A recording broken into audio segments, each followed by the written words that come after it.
दोस्तों नमस्कार। कई महीनों से और कई सालों से हम भारत में चर्चा कर रहे हैं मेक इन इंडिया को लेकर।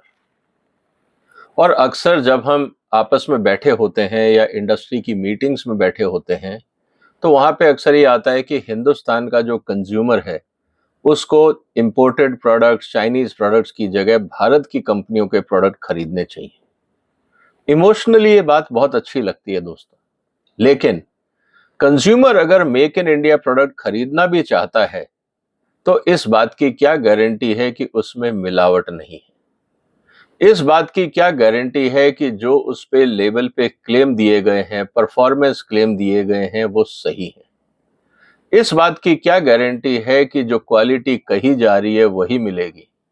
इस बात की क्या गारंटी है कि अगर प्रोडक्ट खरीद लिया तो आफ्टर सेल सर्विस में वो दिक्कतें नहीं आएंगी, जिसके बारे में एडवर्टाइजमेंट में वादा किया गया था?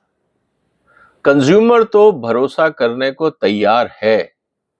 क्या हमारी कंपनियां भरोसे लायक हैं? आज सवाल इस बात का बड़ा हो रहा है, क्योंकि जिस तरह से हम बाजार में एज ए कंज्यूमर अपना एक्सपीरियंस देख रहे हैं, आप और हम सब कंज्यूमर हैं, हमसे कुछ छुपा हुआ नहीं है।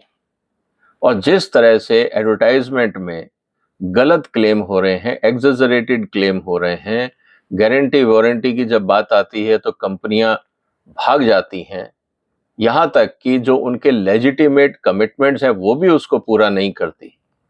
और फिर कंज्यूमर थक हार के यही सोचता है कि चलो यार, चाइनीज प्रोडक्ट है, कम से कम सस्ता तो है, इंडियन प्रोडक्ट महंगा है, और वैसे भी इंडियन कंपनी कौन सा खुद बना रही है, ये भी तो चाइना से लाके यहाँ लेबल कर रही हैं।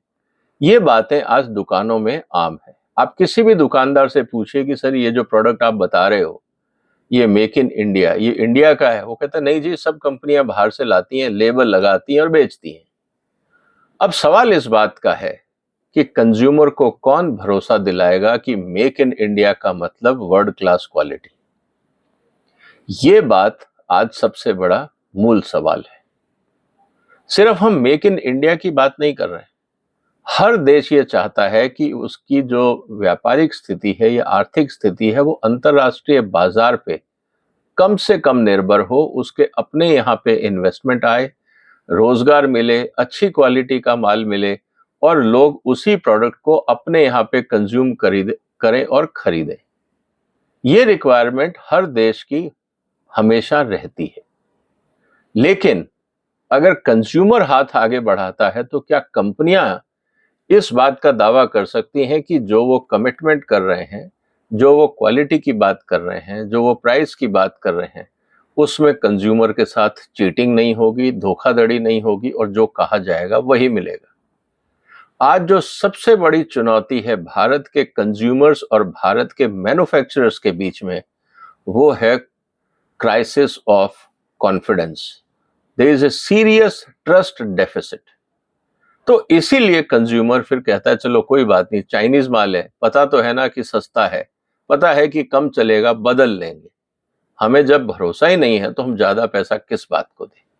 ये आज कंज्यूमर की मानसिकता हो गई है बाजार में। अब जाइए और देखिए, दूसरी तरफ बहुत सारे लोगों ने मेक इन इंडिया प्रोग्राम के तहत हिंदुस्तान में मैन्युफैक्चरिंग शुरू करी, लेकिन यहां का जो करप्ट इंस्पेक्टर राज है, चाहे वो फूड इंस्पेक्टर हो, एनवायरमेंट इंस्पेक्टर हो, पोल्यूशन डिपार्टमेंट हो, बॉयलर डिपार्टमेंट हो, टैक्स डिपार्टमेंट हो, एक्साइज जो आपके रिलेटेड लॉजिस्टिक्स के हैं, हाईवेज पे लोग मिल जाते हैं, फिर अब एनजीओज खड़ी हो गई हैं।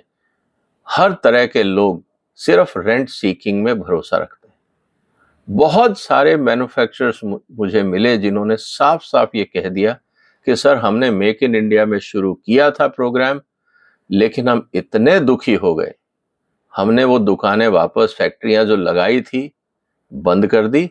अब हम दोबारा चाइना से माल ला रहे हैं और उस पर स्टिकर लगा के बेच रहे हैं। हम चाहते हैं मेक इन इंडिया करना, लेकिन क्या सरकार चाहती है कि मेक इन इंडिया सक्सेसफुल हो? क्या सरकारी अधिकारी चाहते हैं कि make in India program successful हो? क्या यहाँ का इंस्पेक्टर राज और पुलिस तंत्र चाहता है कि मेक इन इंडिया सक्सेसफुल हो? आज सवाल ये है दोस्तों, ये गंभीर सवाल है। तो जब तक सरकार ही नहीं चाहेगी कि यहां पे सिस्टम सुधरे, तो आप और हम क्या कर सकते हैं?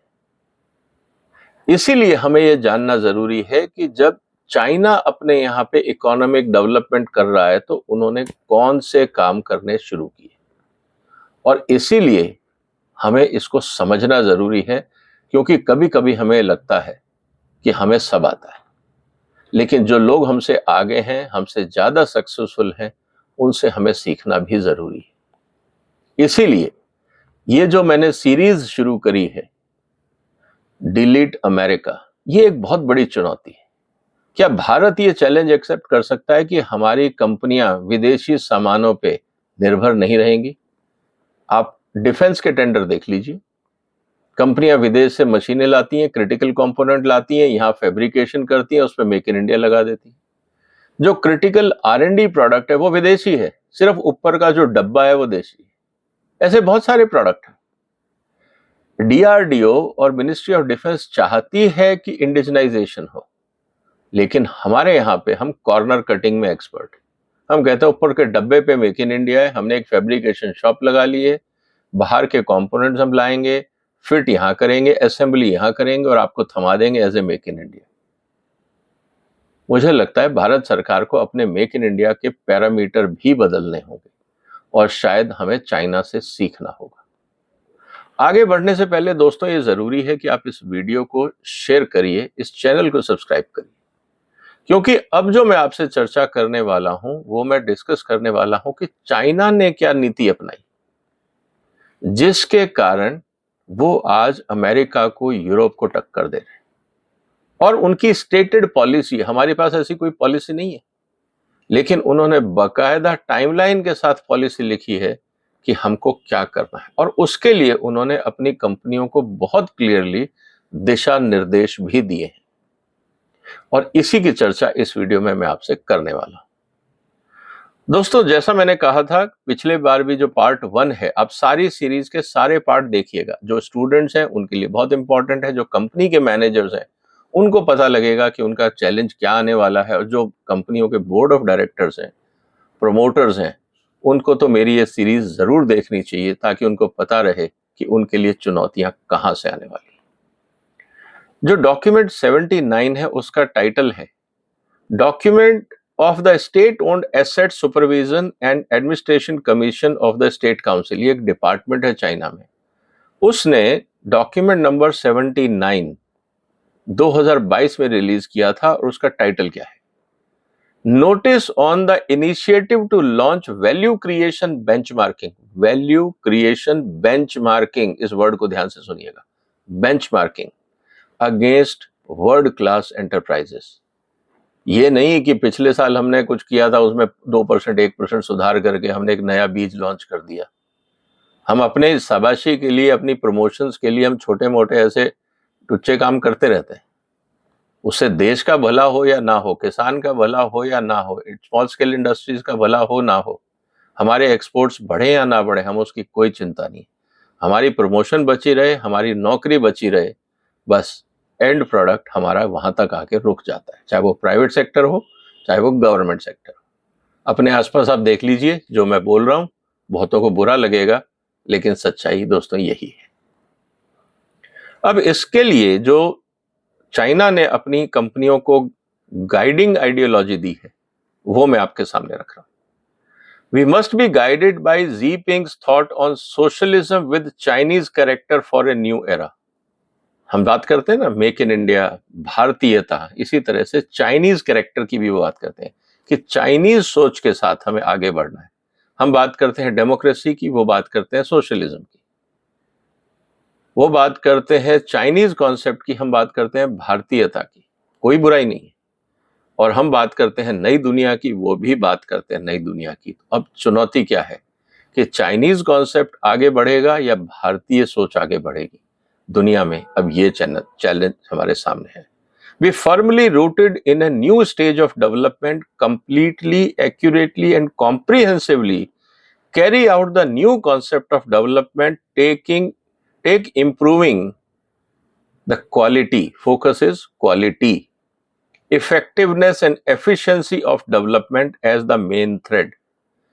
क्वालिटी, एफिशिएंसी एंड इफेक्टिवनेस, जब ये 3 चीजों पे आप फोकस करोगे तो आप दुनिया में आगे बढ़ोगे। क्या हमारे मेक इन इंडिया में ये लिखा हुआ है? प्रधानमंत्री जी जरूर बोलते हैं जीरो इफेक्ट जीरो डिफेक्ट, लेकिन बेंचमार्किंग कहाँ है? हम कहते हैं लेकिन बेंचमार्किंग नहीं करते। हम दूसरों के साथ अपनी स्थिति को कंपेयर नहीं करते, क्योंकि शायद उसमें हमें थोड़ी सी शर्म आएगी कि दूसरे वाले अगर 8वें पायदान पे, हम तो शायद 2 या 3 पे हैं। लेकिन जब तक हम नापेंगे नहीं, बेंचमार्किंग नहीं करेंगे, सुधार क्या करेंगे? फिर तो खाना पूरी होगी, कागजों में ही सुधार होगा, हकीकत तो नहीं होगा। अगर हमने सुधार किया होता तो हमारे खानों में मिलावट क्यों है? हमारे फूड आइटम्स बाहर जाके रिजेक्ट क्यों होते हैं? ये बात हमें समझनी होगी। And benchmarking against world class as a starting point, उनका सबसे पहले आप अपना घर बैठ के प्लान मत बनाइए। आप देखिए कि अगर आप जिस बिजनेस में हैं, क्या आप दुनिया में सबसे बेहतर हैं? अगर नहीं है तो ये देखिए दुनिया में सबसे अच्छा उस क्षेत्र में कौन है, उसकी प्रोडक्शन क्या है, उसकी क्वालिटी क्या है, उसकी प्रोडक्टिविटी क्या है, उसको बेंचमार्क करिए। हो सकता है कि वो रोज 100 टन पैदा करता हो, आप 50 करते हो, तो आपकी बेंचमार्किंग 100 होगी। उसकी क्वालिटी डिफेक्ट में भी 0.01% है, आपकी हो सकता है 1% हो, लेकिन टारगेट होना चाहिए 0.01 मिनिमम हमें रीच करना है। उसके आगे जाए बहुत अच्छी बात है, लेकिन आप कहेंगे जी 1 होता था अब आधा हो गया, कोई मतलब नहीं, क्योंकि आपका कॉम्पिटिटर आपसे आगे है। ये बात चाइना ने बहुत क्लियरली अपनी कंपनियों को समझा दी है। We shall push state-owned enterprises to refine their value creation system, raise their value creation ability, and speed up the transformation from quantitative scale to qualitative effectiveness. ये मैंने पिछले वीडियो में भी कहा था, क्वांटिटी नहीं क्वालिटी पे फोकस करिए, और इफेक्टिवनेस, क्वालिटेटिव इफेक्टिवनेस और एफिशिएंसी पे फोकस करिए, और शॉर्ट टर्म की जगह लॉन्ग टर्म वैल्यू क्रिएशन। मिलावट करके आप पैसा तो कमा लोगे, लेकिन जब वो माल रिजेक्ट होता है ना, तो भारत का नाम बदनाम होता है। वो है long term negative impact on India. Short term gain क्या है? आपने 2 कंटेनर बेच दिए, जेब में पैसा डाल लिया। ऐसे लोगों को देशद्रोही बोलना चाहिए, क्योंकि ये लोग अपने मुनाफे के लिए देश के मुंह पे कालक पोत रहे हैं और सरकार कुछ नहीं कर रही है। कितने ऐसे केसेस का गवर्नमेंट ऑफ इंडिया ने इन्वेस्टिगेशन किया, इसकी भी जांच होनी चाहिए। तो बेसिक प्रिंसिपल्स जो चाइना ने अपनी कंपनियों के लिए दिए, उसके बारे में अब मैं चर्चा करूंगा। 4 प्रिंसिपल्स उन्होंने दिए हैं। पहला, persist in benchmarking against the best. Second best की बात मत करिए, दुनिया में जो सबसे बढ़िया है, सबसे आगे है, आपकी बेंचमार्किंग उससे होनी चाहिए। नंबर 2, नंबर 3, नंबर 4 का कोई लॉजिक नहीं है। और ये एक्यूरेसी कहां होनी चाहिए? In terms of quality, efficiency, effectiveness in value creation. Scientific and accurate benchmarking should be carried out as to ensure benchmarking measures are operable and effects the quantifiable and process can be inspected. जब आप benchmarking करते हैं तो इस तरह से उसको करिए कि हम उसको नाप सकें, क्योंकि दोस्तों मैनेजमेंट में कॉन्सेप्ट कहा जाता है कि what you can not measure you can not manage. तो सवाल अब इस बात का है कि क्या हमारी कंपनियां, चाहे वो केमिकल्स में हो, चाहे वो सीड में हो, चाहे वो टेक्सटाइल में हो, चाहे वो फूड में हो, चाहे मेटलर्जी में हो, चाहे किसी भी क्षेत्र में हो, दुनिया की बेस्ट कंपनियों से कितनी पीछे है? इसका कोई बेंचमार्किंग रिकॉर्ड है? कहां हम खड़े होते हैं दुनिया में? मुझे लगता है कि प्रधानमंत्री साहब जब दोबारा सत्ता में आएंगे तो उनको पहले महीने ही इस बेंचमार्किंग के इंस्ट्रक्शंस देने चाहिए सारी इंडस्ट्री एसोसिएशंस को, कि आप अपने अपने क्षेत्र में बेस्ट के आगे बेंचमार्किंग करके 1 महीने के अंदर वो रिपोर्ट सार्वजनिक करें। कागज में ना रखें, सार्वजनिक करें, ताकि हमें पता रहे कि किस क्षेत्र में किस काम की जरूरत है। दूसरा, persist in giving prominence to key areas.